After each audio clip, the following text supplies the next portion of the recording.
from a Western perspective or a negotiator perspective or your knowledge of America, do you have any explanation at all for what was said from the White House last night? We do know that the son-in-law, Jared Kushner, has talked in those Riviera terms about Gaza in the past. The Israeli press is telling us that these are ideas that Israel, Netanyahu's confidant, Minister Ron Dermer, has taken to the White House. That's being reported quite widely in the Israeli press. We know that sometimes this president wants to say outlandish things and he'll say, well, maybe I'll drop this plan if you give me something else. I don't think you can appease him on this. So I do think we're left with scratching our heads trying to understand how on earth, if he's serious, and by the way, if the main question being asked after an American president makes a major statement is he serious, something's already gone wrong here. But if he is serious, how on earth does he think that this will be done? The resilience of the Palestinian people, which we see, couldn't contrast more starkly with his words. The steadfastness of the resistance. Al-Qassam brigades of Hamas have replenished their numbers, as you said. You're going to have to fight your way to achieving this. Are we going to see American body bags? Is this the priority of a second-term Trump administration? Because that's what it would mean. If you want to see this happen, you're going to absolutely have to prioritize, be on the ground, and that's why I tend to think, Kристиан, it's not serious, but that doesn't mean it's not dangerous, because the impact, first of all, as America's allies and its competitors look at this and they say, wow, this guy's going to overextend himself and he's going to have to keep climbing down. He's showing lack of seriousness and therefore weakness here. And in Israel, and this is extremely worrying, in Israel, the messianic extremist camp are giddy with excitement today. And these are the guys, I think you could call them the apartheid is not enough. Like keeping the Palestinians in this separate, unequal conditions isn't enough because they're still physically there. So these Ben Gvir, Smotrich, they've all come out, warmly embraced it, and they are saying, yes, now we can see it through. So even if America doesn't do it, you will have a significant cohort in Israel who are saying he has now koshered the idea that we have permanently promoted. We must do this, but if they climb up this ladder, will America be there? Or will they turn around and realize that this reliance on an omnipotent US is going to fall flat? And I think that is also why, look, there was a poll that said 80% of Israelis support the plan, okay? But I think many Israelis have woken up today, not out of concern for Palestinians, but out of concern that this empowers the most extreme element in their country, and therefore they are worried about it. So as we're speaking, the White House press secretary is addressing the reporters, and she has said that Trump has not committed to placing American troops on the ground, nor would we pay for it. So who's going to do it? Because you know that there are private contractors, American contractors there right now. It's been reported that there are, for instance, patrolling the Netzarim corridor, which is a very big swath of territory that Israel controls at the moment between north and south. But it's policed by these American contractors. When you think of if this is serious and how it will be implemented, do you have any thoughts on that? Well, we're used to the idea of using mercenaries. We have the examples of Blackwater in the past. Oh, it didn't turn out well for America and Iraq. It has never turned out well. Exactly. And someone has to pay for them as well. Now, lots of people profit, sure. There are always going to be war profiteers, but who's going to pay for them?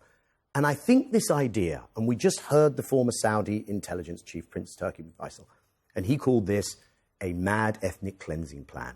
And we've seen Crown Prince Mohammed bin Salman refer to what Israel has done in Gaza as genocide. So if America thinks that these Gulf Arabs are going to pay for private contractors to fight with Hamas, to clear out Palestinians, to rebuild this, you know what I think? That is racism. It shows the contempt with which they treat these people. And let's also be very clear. First, I don't think it's going to happen, Kристиан. We've seen that Israel has not succeeded in this total victory. But if they tried, it is not going to end with Gaza. The West Bank is the jewel in the crown for this same cohort, very significant in Israel. And it is going to be, and that's why you're feeling so much anxiety, I think, in the region. This is exposing those leaders. Some of these allied or putative allied states could become frontline resistance states. And that's dangerous also for Israel. I mean, I asked Dr. Barghouti about that because there's a lot of that going on right now, and it has been for the last 15 months, ever since October 7th and before, this, relentless sort of attacks on various Palestinian villages and farmland. In the West Bank. In the West Bank. And Trump has said that in a month, I think he said, he will announce whether he allows Israel to annex the West Bank. I mean, does that formula even work? Can Trump, as the American president, allow a land grab? I mean, how does it work? Let's deconstruct that, right? So in terms of international law, of course it doesn't work. International law is not exactly the beacon that shines on the head of the American president. Wasn't true of the last president either. So legally, absolutely not. But what about practically? Again, who's going to go in and fight and kill and be killed? No, this is the Israelis taking over, annexing. Yes, but if Israel takes over, then precisely what Mustafa Barghouti said. And this is where it's quite a clear fault line. If you take it over, 2 states is off the table. Israel's taking it off the table. America's taking it off the table. Do you think it's off the table anyway after last night? I think it was off the table in significant measure with the guidelines of this government and with everything that has gone on. If that's off the table, then you either have permanent, separate and unequal apartheid, or you have the physical removal. When we get into this kind of a zero-sum place, right, when ethnic cleansing is put on the table as legitimate, you're in really dangerous, treacherous territory, because it may start with the idea that the Palestinians should be removed, but the Israelis are making themselves unabsorbable in this region. When Netanyahu leaves, President Trump will still have Mexicans and Canadians and fish on his borders. Netanyahu will go home to a world in the West Asian Middle East region which has been watching on their social media devices the horrors, often Israelis incriminating themselves, the horrors of what has gone on in Gaza. These people are seething. They are in no mood to say, you know what, let's normalize today. I think normalization has been kicked into the long grass, but it could go much further. What I think we are hastening is a choice that the people are going to have to share this land because everything else has been taken off the table. Can I just quickly switch gears or switch nations in the Middle East? The other regional heavyweight is Iran, which obviously has been dealt a lot of blows by Israel and others over the last 15 months. But Trump said last night the following about Iran. I'm going to play it. Oh, good. They can't have a nuclear weapon.